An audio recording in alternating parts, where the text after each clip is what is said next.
దేవుని నామమునకు మహిమ కలుగును గాక. ప్రభునందు ప్రియులరా, మన ప్రభువు రక్షకుడునైన క్రీస్తు యేసు పరిశుద్ధ నామంలో మీ అందరికీ శుభములు. 6వ తేదీ జూలై మాసము 2026 సంవత్సరం. ఇంకొక నూతన దినము దేవుడు మన జీవితంలో అనుగ్రహించి ఉన్నాడు. యాక్చువల్గా కొన్నిసార్లు నాకు అనిపిస్తూ ఉంటుంది, చాలా జాగ్రత్తగా వినండి, కరెక్టే కదా. ఇప్పుడు నేను చనిపోతే రేపు ఈ పని ఎవరు చేస్తారు? అరే, అక్కడ అది ఉందే, ఇది ఎవరికి తెలుస్తుంది, ఇది ఎలా తెలుస్తుంది అంటే నాలో ఉన్న సంగతులన్నీ నాకే తెలుస్తాయి కదా. చాలాసార్లు అనిపిస్తూ ఉంటుంది, ఇంటికి తాళం వేసి వచ్చాను కదా, ఇప్పుడు నేను ఇంటికి వెళ్ళకపోతే అన్నింటికి ఒకటే జవాబు, బద్దలు కొడతారు. జీవితంలో కొన్ని విషయాలు తెలుసుకోవడానికి పగలగొడితే తప్ప లోపలేమున్నాయో తెలియదు. అంతే, నీవు నేను అనుకుంటున్నాము, కానీ మనందరికీ తెలిసిన నిజము ఇది శాశ్వతం కాదు. మనందరము ఒప్పుకున్నా ఒప్పుకపోయినా నిజము అనేది నిజమే. కనుక ఎందుకు అంటే మనము మన ఆలోచనలో మాత్రమే ఉండిపోతున్నాం, మనము మన విషయాల మీదే దృష్టి పెడుతున్నాము, మనము మన కోసమే ఆలోచించడం వల్ల ఎంత అవకాశం ఉన్నా కూడా దేవుని కోసం ఆశపడటం లేదు, ఆలోచించట్లేదు. రేపు ఎలా బ్రతకాలి అని ఆలోచిస్తున్నాం మనము, రేపు ఏం చేస్తే బాగుంటుంది ఆలోచిస్తున్నాం మనము. కానీ దేవుని కొరకు ఇలా చెయ్యాలి అన్న ప్రణాళిక మనలో ఏ రోజు రావట్లేదు. మనలో దేవుని కొరకు మనము ఇలాగూ చెయ్యాలి అని రావాలి అంటే మొట్టమొదట మన ఆలోచనలన్నీ కూడా మనము అన్న సెంటర్ పాయింట్ నుంచి దేవుడు అన్న సెంటర్ పాయింట్కి వెళ్ళాలి. అంటే రెండు విషయాలు. మూలము ద సోర్స్ ఎప్పుడూ కూడా మనం కాకూడదు. ఒకవేళ దేవుని కృప అయితే మనం చేయగలము, దేవుని చిత్తమైతే మనం పొందుకోగలము, దేవుడు మనకి సహాయం చేస్తే ఆయన గొప్ప కార్యాలు మన జీవితంలో జరుగుతాయి. అంటే ప్రతి విషయంలో కూడా గాడ్లీ కాన్సెప్ట్ అంటారు. అంటే గాడ్లీ సెంటర్డ్, దేవుడే నీకు స్థానంగా ఉంటాడు, దేవుడే నీకు కేంద్రంగా ఉంటాడు, దేవుడే నీకు లక్ష్యంగా ఉంటాడు, సమస్తము దేవుడే. ఏ రోజునైతే యవ్వనస్తుల మాట వినదు, ఆవేశంతో ఇంతకాలం గడుపు సైతం కొట్టేసుకున్నారండి కొంతమంది. నేను చూశాను, ఫూల్స్, మూర్ఖులు. యవ్వనుడికి ఆవేశం ఎక్కువ, వాడికి అనుభవం లేదు. దెబ్బలు తిని ఇవన్నీ రుచి చూచి నేను అనుభవంతో ఒక్కటే, దేవుడు నీకేమి ఇచ్చి పంపడు, ఆయన ఏం అవసరంలా, నువ్వు ఒక్కడివి చాలు. మోషే ఏముంది నీ దగ్గర? కర్ర, చాలు పద.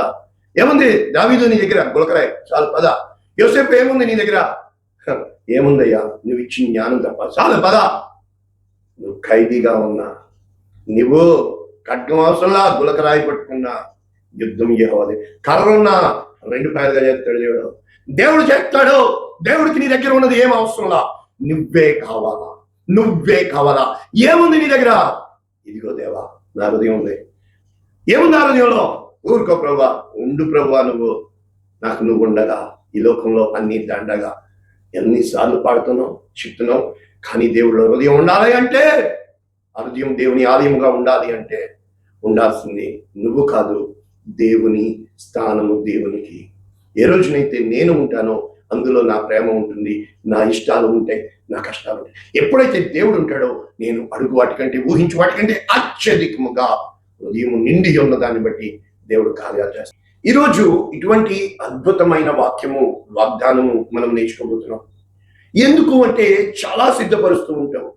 ఎంతగా సిద్ధపడతాము అంటే కొన్నిసార్లు అనిపిస్తుంది, ఎగ్జాంపుల్కి 3 కూతుర్లు ఉన్నారనుకో, 3కి 3 ఇళ్ళలు నేను సిద్ధపరచాలా, 3కి 3 నేను తీసుకొని వెళ్ళాలా, 3కి 3 ఫోన్లు కొనివ్వాలా.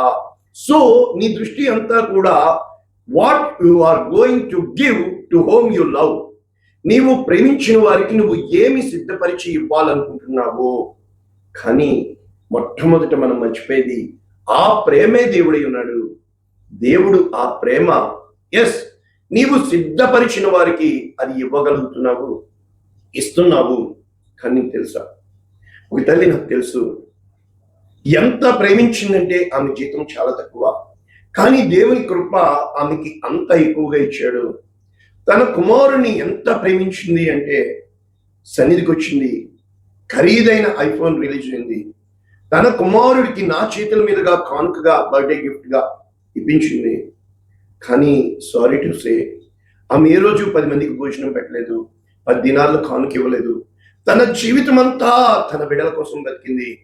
ఒకరోజు వచ్చింది, ఆమె చితికిపోయింది. ఇంకా నేను చెప్పకూడదు. కారణం ఏంటంటే తెలుసా? మీకు తెలుసు ఏ పిల్లల్ని ప్రేమించిందో, ఎవరి కుటుంబాల్లో వాళ్ళు బిజీ అయిపోయారు. ఈమె చిన్న వయసే పిల్లల కోసం సమస్తం కూడబెట్టింది, సమస్తం సిద్ధపరిచింది. కానీ ఈమెను గాలికి వదిలేశారు. కారణం ఏంటో తెలుసా? ఈరోజు దేవుడు అడుగుతున్న ప్రశ్న ఒకటే, నీవు సిద్ధపరిచినవి ఎవరివి అగును? నీవు సిద్ధపరిచినవి ఎవరివి అగును? చాలా సింపుల్ కదా. చాలాసార్లు మనం చెప్తా ఉంటాము, దేవుడండి దేవుడండి దేవుడండి, ఆయన అండియే, ఆయన దేవుడే. కానీ నువ్వు అనుకున్న దేవుడు కాదు సుమా. ఆయన నీ గతము, ఆయన నీ భవిష్యత్తు, ఆయన నీ వర్తమానం. అంటే నీవు కష్టపడింది నీ చేతికి వచ్చింది, ఆ చేతికి వచ్చింది నువ్వు ఏం చేస్తున్నావో కాదు. నీవు తల్లి గర్భంలో ఉన్నప్పుడే నీకు వచ్చిన సమస్తముతో నువ్వేం చేస్తావో ఆయనకు ముందే తెలుసు. ఆయనకు అన్నీ తెలుసు. ఇంకా చెప్పాలంటే నీ బిడ్డల బిడ్డల బిడ్డల తలరాతలు కూడా ఆయన రాసిపెట్టి ఉంచి ఉన్నాడు జీవ గ్రంథంలో. ఈరోజే నీవు సిద్ధపరిచినవి దేవుని కృప కొరకు పదిలపరిస్తే తరతరాలకి ఆశీర్వాదంగా దేవుడు నిన్ను చేయగలడు. ఈ వాక్యం పూర్తిగా లూకాసు వార్త 12వ అధ్యాయం 20వ వచనం, దేవుడు వెరివాడా, ఈ రాత్రి నీ ప్రాణము అడుగుచున్నాను, నీవు సిద్ధపరిచినవి ఎవనివి అగును అని అతనితో చెప్పాను. ఎవరితోటి?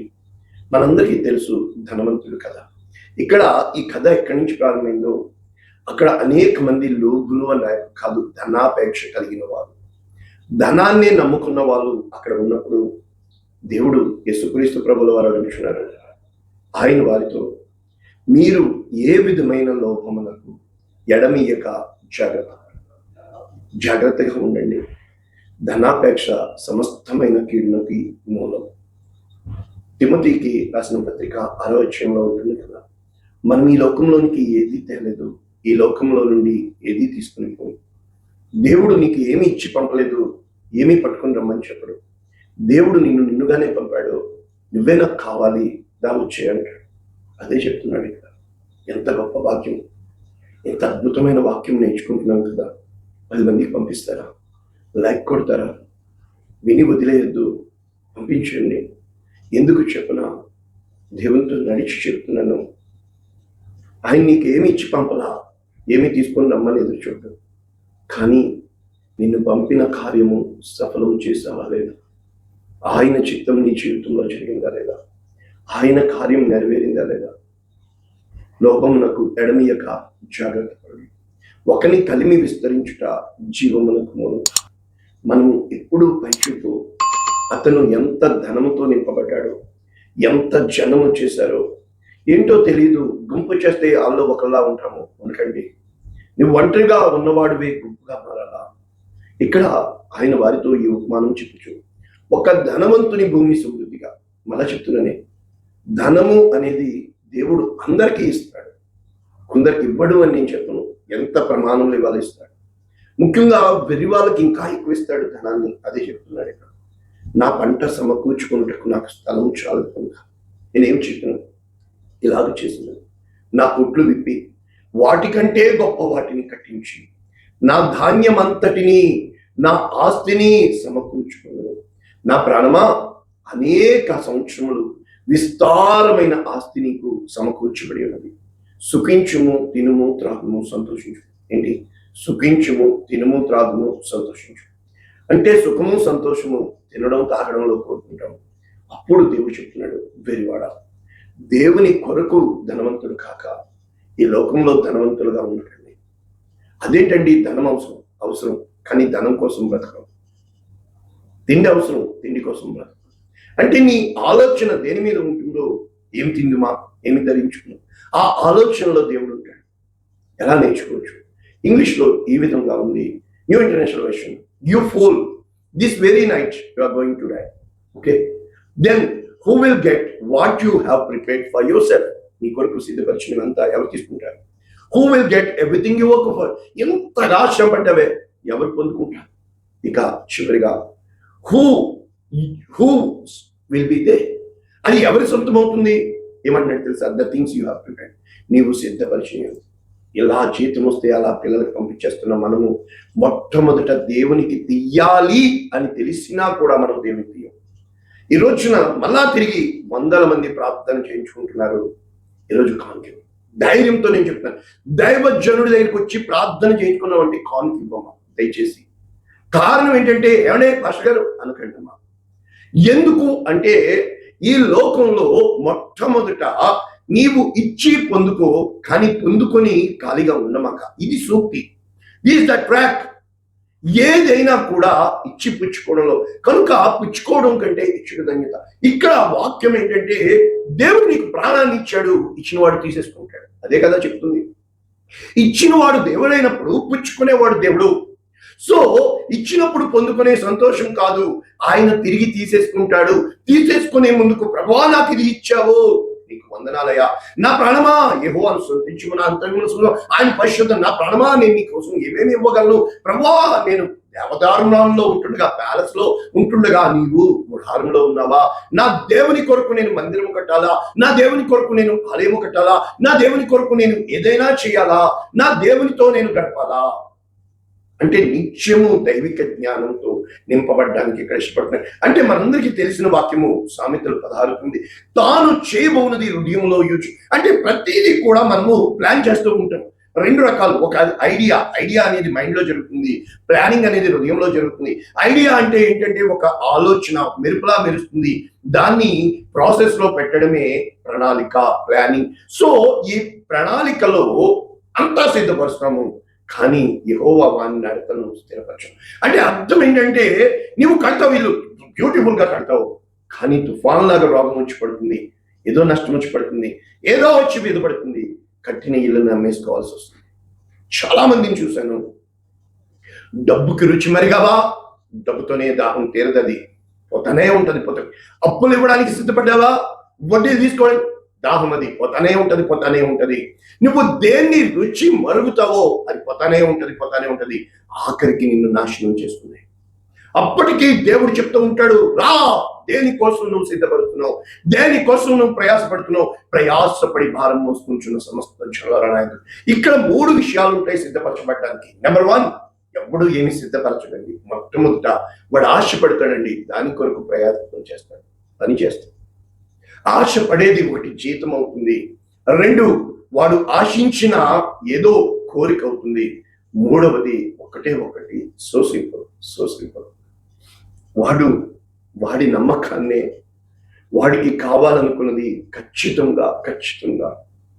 కానీ ఒక్కటే, ఇవన్నీ కరెక్ట్ కాదని అట్లా, అదేంటండి బిడ్డల కోసం కాదండి, ఆ బిడ్డల్ని సిద్ధపరిచి ఇచ్చిన వాడు దేవుడే.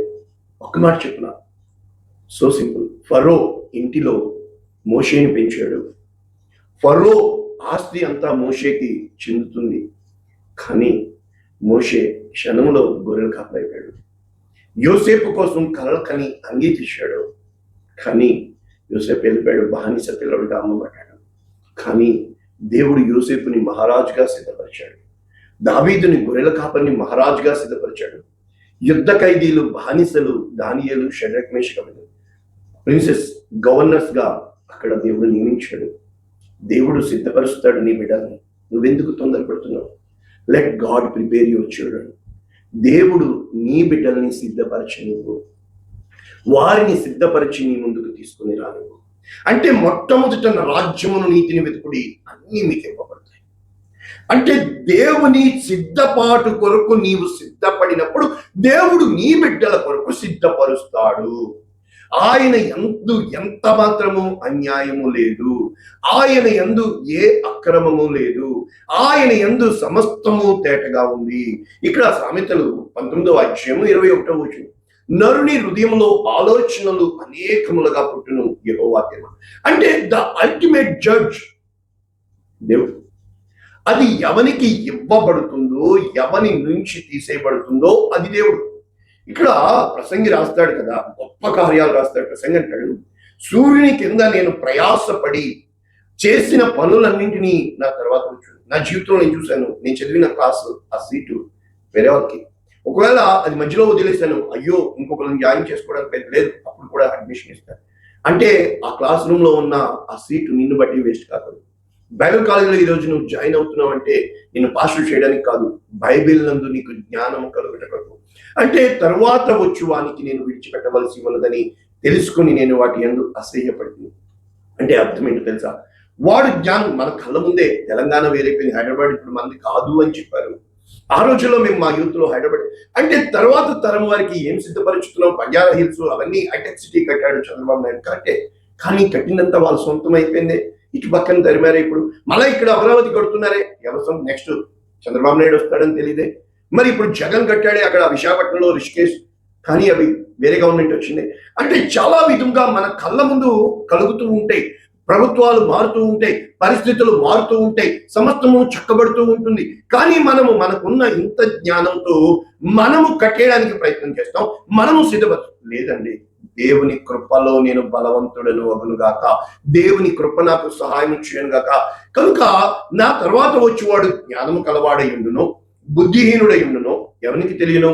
సూర్యుని క్రింద నేను ప్రయాసపడి జ్ఞానము చేత సంపాదించుకున్న నా కష్టము ఫలము అంతటి మీద వాడు అధికారి అయి ఉండును. ఇది వ్యక్తమే. కావున సూర్యుని క్రింద ప్రయాసపడిన వారి విషయంలో అంతా నేను ఆశ వదులుకున్నాను.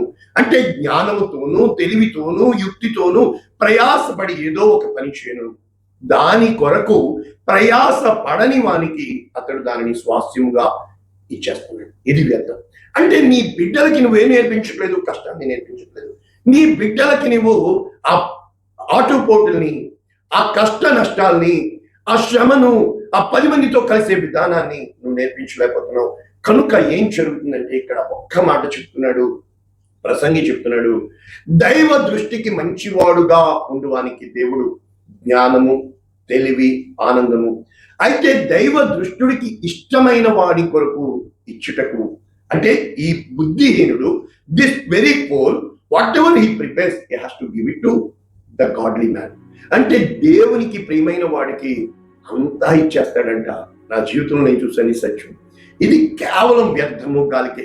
సేమ్ టు సేమ్ మనం చూసినప్పుడు సామెతలు 13వ అధ్యాయం 22వ వచనం, మంచివాడు తన పిల్లల పిల్లలను ఆస్తికర్తలుగా చేయు, పాపాత్ముల ఆస్తి నీతిమంతులు.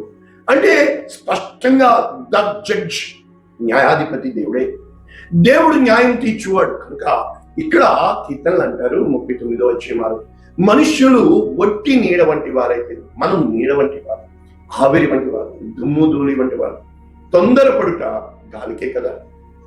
ధనము కూర్చుకుందరు కానీ అది ఎవరికి చేజుకునో వారికి తెలియదు. కాబట్టి ఈ రోజున వాక్యం విన్న నీవు నేను ఎవరి కొరకు సిద్ధపరుస్తున్నావు? లేదండి, దేవుని కొరకు ఈ రోజు నుంచి నేను ధైర్యంతో చెప్తున్నాను. ఎందుకు కానుకిమ్మని చెప్తున్నాను తెలుసా? కనీసము దశంభాగం ఇమ్మని చెప్తున్నాను తెలుసా? ఇవ్వకపోతే ఇది కాదండి, మీరు దేవునికి ఏది ఇస్తారో ఆయన 1000 ఇస్తాడు. దేవుణ్ణి లక్ష్య పెట్టు, దేవుని వైపు చూడు, నువ్వు ధనాన్ని లక్ష్య పెట్టమాట. ఈ ప్లాట్ఫామ్ నిండా విపరీతమైన డిబేట్లు ఉన్నాయి, కానీ నేను దేవుని హృదయాన్ని తెలుసుకొని నేర్పిస్తుంది. 10 మందికి అన్నం పెట్టు, 10 మందికి బట్టలు పెట్టు, 10 మందికి పెట్టేదానిగా ఉండు, దేవుడు నీకు సమస్తము సమకూరుస్తాడు. ఈ కార్యం మన జీవితంలో జరుగును గాక. పరిశుద్ధుడ, ప్రేమ కలిగిన తండ్రి, విత్తబడిన ఈ వాక్యమును అనేక మందికి ఆశీర్వాదంగా, లక్షల మందికి రక్షణ కారణంగా యేసునామమున దీవిస్తున్నాము తండ్రి. ఆమేన్. God bless you all. దేవుడు మిమ్మల్ని దీవించును గాక. షేర్ చేయండి, లైక్ చేయండి. God bless you all.